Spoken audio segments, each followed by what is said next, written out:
y decirles que es para todos los miembros de la asociación un honor participar con Ediciones Encuentro en la presentación de este libro.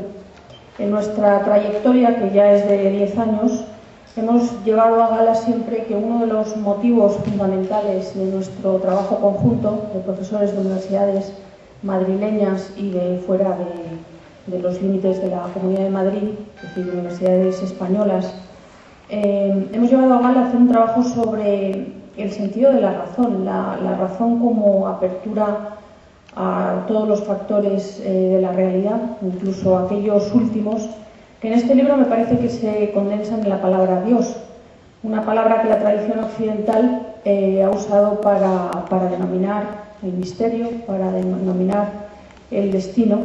El título del libro me parece que es lo suficientemente desafiante como para adentrarse en los diferentes estudios que aquí se presentan. Dios salve la razón. Y a mí personalmente me interesan dos preguntas. ¿Cómo se entabla la amistad entre Dios y la razón? ¿Es Dios el vértice de la razón que con sus propias fuerzas se topa con un límite o con una apertura hacia algo más? ¿O es Dios una presencia afectiva que acompaña todo el recorrido de la razón? Este libro es un pequeño monumento, un pequeño gran monumento al diálogo, esa palabra tan usada y tan mal usada que hay habitualmente. Sin embargo, este libro digo que es un monumento estupendo al diálogo porque ninguno de los intervinientes, empezando por el Papa Benedicto XVI, siguiendo por todos los distintos autores vinculados a distintas ciencias culturales, filosóficas o religiosas, ninguno de ellos se deja en la puerta su propia identidad para entrar en una relación constructiva, en una relación de reflexión sobre una cuestión central de nuestro tiempo, como vamos a ver enseguida yo.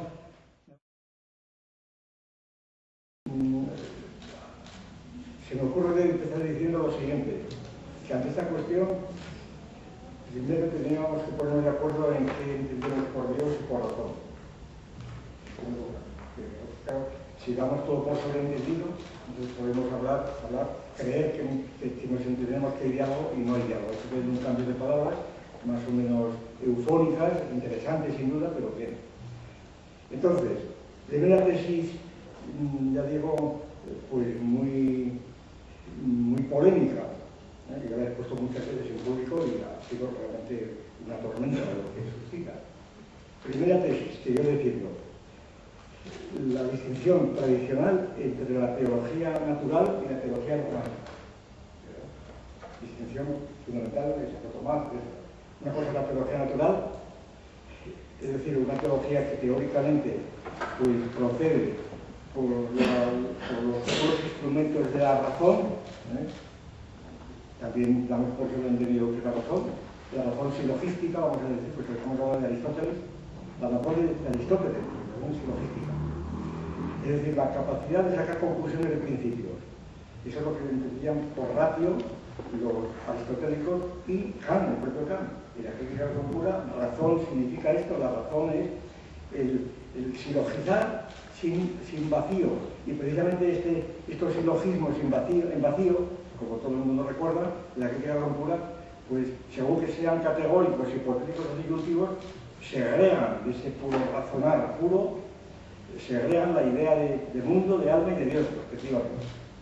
Entonces, quiero decir que esta utilización de la razón en el sentido aristotélico, de una razón silogística, que es la que ponen los primeros analíticos y los segundos analíticos, bueno, aristotélica, que la hereda los escolásticos completamente, y la hereda Kant, por supuesto hay otros muchos criterios de razón, pero quiero decir que estas autoridades creo que son suficientes para por lo menos empezar a hablar, ¿verdad? La razón es esto. Entonces, la teología natural se supone que es la que utiliza únicamente la razón. Y la teología natural, esta es la tesis fundamental, a mi juicio, fue una creación de Aristóteles, con precedentes. No digo que Aristóteles hubiera sacado de la nada, eso es imposible, pero con precedentes muy importantes en Grecia sobre todo y anteriormente. Los precedentes pues son el nuncio de las ágoras, el ser de Parménides, etcétera, etcétera. Vemos que quien construye de un modo redondo la teología natural es Aristóteles. Y esta teología natural es la teología del monoteísmo más puro, del monoteísmo absoluto, y este monoteísmo pues hace que Dios, la teología natural, sea acto puro, ser simplicísimo, causa incausada, primer motor inmóvil, soledad absoluta con respecto al hombre. Este Dios no ha creado el mundo, no lo ha creado, ni siquiera lo conoce. Por tanto, no lo ama. La distancia con el mundo es infinita, entre Dios y el hombre no hay posibilidad de amistad, y por tanto, la amistad con Dios es imposible. Esto se podría demostrar como aristotélico en la ética Nicómaco, principalmente. Pues según esto, el Dios de Aristóteles de la teología natural es un Dios que está muy lejos de la religión. Primera tesis, ya digo totalmente discutible, pero en fin. Segunda tesis, el Dios de Aristóteles procederían después, filosóficamente, sobre todo el Dios judío, el Dios de Filón, el judío, por una parte, y más tarde, siglos más tarde, el Dios de los musulmanes, el Dios de Mahoma.